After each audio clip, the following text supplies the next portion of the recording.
आज हम लोग नया टॉपिक बूलियन फंक्शन पढ़ेंगे। आइए देखते हैं कि बूलियन फंक्शन है क्या। तो बूलियन फंक्शन की बात करें तो ये बूलियन फंक्शन क्या है, वे व्यंजक एक्सप्रेशन होते हैं। यानी अगर बूलियन फंक्शन बोले तो ये क्या है, ये एक्सप्रेशन है। फंक्शन क्या है, एक एक्सप्रेशन है। किस काम आता है, जो बाइनरी वेरिएबल, ठीक, किसको, बाइनरी वेरिएबल को बूलियन ऑपरेटर यानी एंड और नॉट और ब्रैकेट एवं बराबर के चिन्हों को मिलाकर बने होते। भाई फंक्शन है तो फंक्शन तो कोई सिंगल होगा नहीं। जैसे कोई किसी का फंक्शन की बात करें तो उसमें ब्रैकेट होंगे, सेंटेंसेस होंगे। तो अगर हम बात करेंगे बूलियन फंक्शन है क्या, तो पहला बात तो बूलियन फंक्शन एक्सप्रेशन है। क्या है, बूलियन फंक्शन एक्सप्रेशन है। ठीक, दूसरी बात किसका एक्सप्रेशन है, किस चीज का एक्सप्रेशन, भाई कोई भी एक्सप्रेशन होता है, एक्सप्रेशन मतलब एक स्टेटमेंट टाइप का होता है। तो कोई भी एक्सप्रेशन होता है उसमें कुछ चीजें होती है, जैसे सी लैंग्वेज में बोलते हैं सिंटैक्स बोलते हैं। ठीक, तो एक्सप्रेशन होगा तो एक्सप्रेशन में क्या होगा, वेरिएबल का इस्तेमाल किया जाएगा। ठीक, और एक्सप्रेशन में क्या होंगे, अगर हम ऑपरेटर की बात करें तो ऑपरेटर कौन से होंगे, एंड और नॉट होंगे, और ब्रैकेट होगा, और इक्वल का सिंबल होगा। इन सबको मिलाकर हम बनाएंगे बूलियन फंक्शन। आगे बात करते हैं, इसमें प्रत्येक वेरिएबल का मान 0 और 1 होगा। अगर जो वैल्यू होगी इनकी वो हम सभी लोग जानते हैं, जहां बूलियन शब्द आ गया, ये मान चलिए बूलियन शब्द जहां पर भी इस्तेमाल हुआ उसका मतलब ही है 0 या 1। ठीक, आगे हम बात करते हैं। तो एक उदाहरण लेते हैं, जैसे कि d is equal to a plus B bar dot C. तो अब इसमें क्या है, हमने बताया कि a, b और c तीन वेरिएबल हैं और तीनों वेरिएबल को हमने इस तरह से इस्तेमाल किया। अब ये प्लस है तो प्लस का मतलब यहां पे हमने और का इस्तेमाल किया। यहां डॉट है, डॉट का मतलब हमने यहां पे एंड का इस्तेमाल किया। ठीक, तो जहां पे डी ए बी सी क्या है, ये एक वेरिएबल फंक्शन है। क्या है, एक वेरिएबल फंक्शन है। d is equal to F A B C के रूप में लिखे जाते हैं। यानी d is equal to F मतलब फंक्शन। इसमें जो फंक्शन होते हैं उसमें कुछ ना कुछ इनपुट किया जाता है, तभी तो हमें आउटपुट मिलेगा। ठीक, तो इनपुट के रूप में हमने वेरिएबल किया ए बी और सी। अगर हम समीकरण के दाहिने तरफ, मतलब ये एक तरह से समीकरण मान लिया गया दाहिने तरफ, अगर हम समीकरण के दाहिने भाग को व्यंजक कहा जाता है। क्या कहता है, दाहिने भाग को, राइट हैंड साइड को व्यंजक कहते हैं। जैसे हम बात करें d is equal to F A B C में एफ ए बी सी व्यंजक है, यानी इस पोर्शन को क्या बोलेंगे, इस पोर्शन को बोलेंगे व्यंजक। ठीक, बूलियन फंक्शन की बात करें तो बूलियन फंक्शन का जो उदाहरण एग्जांपल इसमें दिया गया है को बीजगणितीय यानी अलजेब्रिक एक्सप्रेशन के रूप में हम प्रदर्शित रिप्रेजेंट किया गया है। बीजगणित में भी तो हम ऐसे लिखते हैं ना कि a is equal to a plus B plus C. ठीक है, बूलियन फंक्शन की हम बात करें तो बूलियन फंक्शन को रिप्रेजेंट किया गया। अब इसकी सत्यता की बात करें तो ट्रूथ टेबल, जैसे हमने एंड की ट्रूथ टेबल देखा था, और का देखा था, याद है ना, और में क्या था, और मतलब प्लस, और में क्या था, कोई भी एक ट्रू होगी तो आउटपुट ट्रू था। एंड में क्या था, एंड में क्या, जब तक सारे वैल्यू ट्रू नहीं होंगे ट्रू नहीं था। नॉट में क्या था, जस्ट इनपुट एक होता था उसका आउटपुट। तो जिस तरह हमने अभी तक सारे में हमने ट्रूथ टेबल देखे, उसी तरह हम इसका भी ट्रूथ टेबल चेक करते हैं। तो यहां पर हम देखते हैं, जैसे यहां पे देखिए ए बी एंड सी सारी वैल्यू आपने इनपुट किया 0, तो हमें आउटपुट क्या मिला, यहां पे आपको आउटपुट मिल गया 0 का मिला। ठीक है, अब इस फंक्शन का हम आउटपुट की हम लोग बात कर रहे हैं। अगर हमने सी में यहां पे एक इनपुट किया तो हमें आउटपुट क्या मिला, 1 मिला। ठीक है, सेम इसी प्रकार यहां कर हम लोग बात करें तो यहां पर हमने दिया 0 दिया, 1 दिया, 0 दिया, तो आउटपुट 0 आ रहा है। अब कैसे ये 0 आ रहा है, इस बात को भी हमें थोड़ा अच्छे से समझना होगा, थोड़ा ध्यान समझिएगा। पहले क्या किया गया है, a और b को जोड़ा गया है। ठीक है, क्या किया गया है, a और b को जोड़ा गया है। तो a की वैल्यू माने आपने 0 कहा और b में आपने 0 कहा, इसको ऐड किया गया। ठीक, यानी ऐड किया गया मतलब और किया गया। अच्छा, और करने से पहले एक को क्या किया गया, अपोजिट किया गया, तो एक का अपोजिट क्या हो जाएगा, 1 हो जाएगा। ठीक, अब समझिएगा 1 और 0 का आउटपुट क्या आएगा, अगर हम और में कहते हैं तो और में कोई भी आएगा तो उसका आउटपुट 1 आता है। ठीक है, एकदम बात समझ आ रही। उसके बाद यहां पर जो आपका ये सी है, ठीक है, सी तीसरा, सी को उल्टा कर दिया गया है, ठीक है। सी को क्या कर दिया गया है, सी को यहां पे अपोजिट कर दिया गया है, ठीक। तो सी अपोजिट है 0, 0 का अपोजिट क्या हो गया, 1 हो गया है, ठीक। तो जब 1 हो गया है तो आउटपुट में आपको क्या मिलेगा, आउटपुट में आपको, जब आपने देखा कि यहां पे 1 और 1 हो गया तो यानी आउटपुट में जब दोनों वैल्यू सेम हो गई तो वहां पे आउटपुट में आपको 0 मिल गया, ठीक। आगे हम देखते हैं, आगे इसी तरह फिर हम देखते हैं कि यहां पे 0 है और यहां पे 1 है, ये चीज तो सेम है, ये इतना पोर्शन तो सेम है, केवल पोर्शन क्या बदला है, ये वाला बदला है। तो जब यहां पे 0 का 1 था तो 1 का क्या हो जाएगा, 0 हो जाएगा। तो और 0 और 0, तो 0 0 क्या हो गया, दोनों की सेम वैल्यू हो गई। जब सेम वैल्यू हो गई तो यहां पे उसका रिवर्स मिला, हमें 1 मिल गया, ठीक है। फिर इसी तरह सेम हम पढ़ते हैं, यहां पर क्या है, 0 है तो 0 का आपका ये 1 हो जाएगा।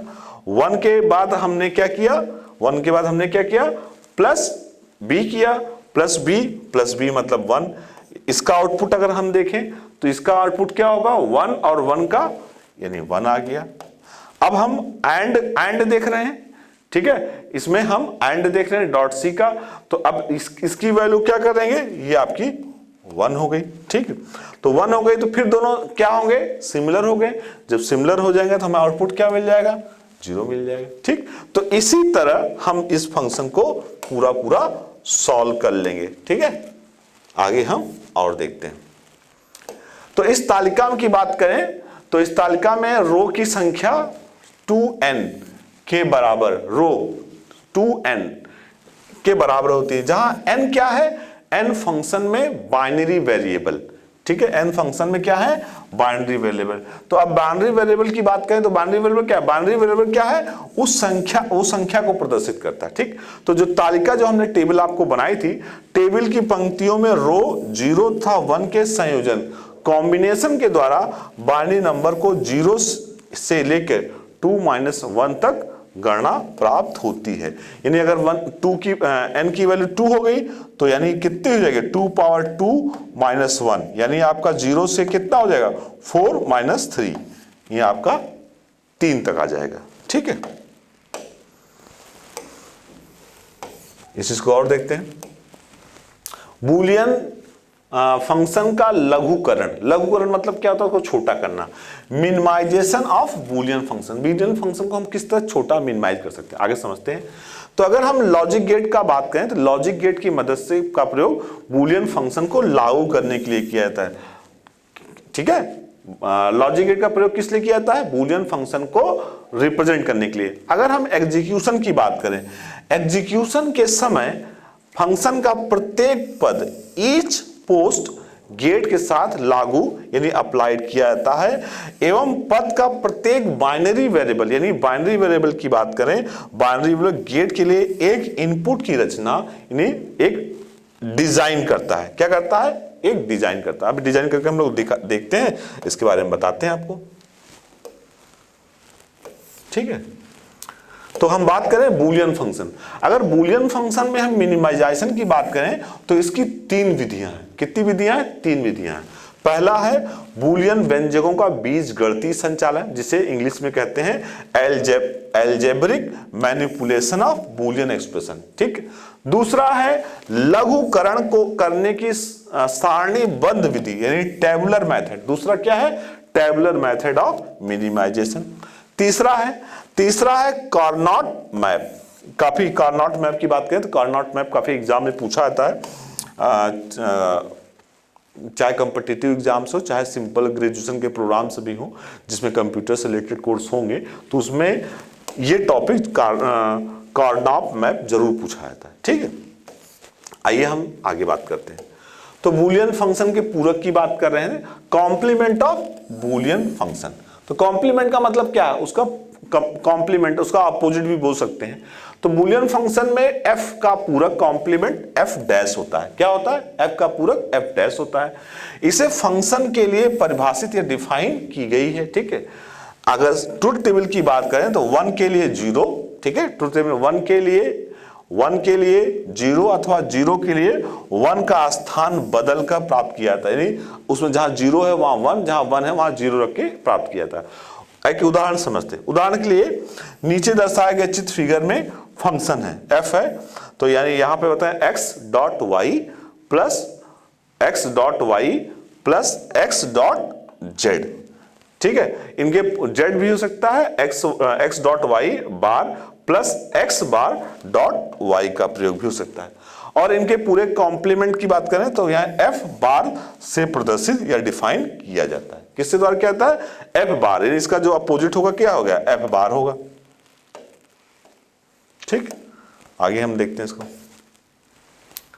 ठीक है, तो यानी अगर हम यहां बात करें फंक्शन की बात करें, ठीक है, तो यानी यहां पे अगर हम देखते हैं, ठीक, x dot Y plus x dot z, अगर 3 इनपुट की बात करें, अगर यहां का 3 इनपुट है, x है, y है और z है। ठीक है, तो x है तो x डॉट वाई, अब x की वैल्यू आपकी 0 है और y बार है, y की बार की मतलब आपका 1 हो गया। ठीक है, तो अगर अब y 1 हो गया तो ठीक, फिर प्लस, अब इसमें दोनों में क्या है? इसमें दोनों में डॉट का ऑपरेटर है, तो डॉट का ऑपरेटर है तो x डॉट वाई की बात करें तो 0 और 1 क्या हो जाएगा? 1 हो जाएगा। और फिर उसके बाद बात कर रहे हैं फिर x से, तो x से अगर हम क्या करें, जो भी आया, अच्छा पहले इसका लेते हैं, ये तो 1 आ गया, फिर x बार मतलब आपका अपोजिट हो गया, 1 हो गया, डॉट x, अब ये क्या है आपका डॉट x मतलब 0 है, तो अगर दोनों का डॉट देखें 1 और 0 की वैल्यू देखें क्या आएगी, तो 1 और 0 की वैल्यू आएगी आपका 1 आएगा। तो यानी यहां पे आउटपुट क्या मिल गया? यहां पे 0 मिला और 0 का अपोजिट क्या होगा?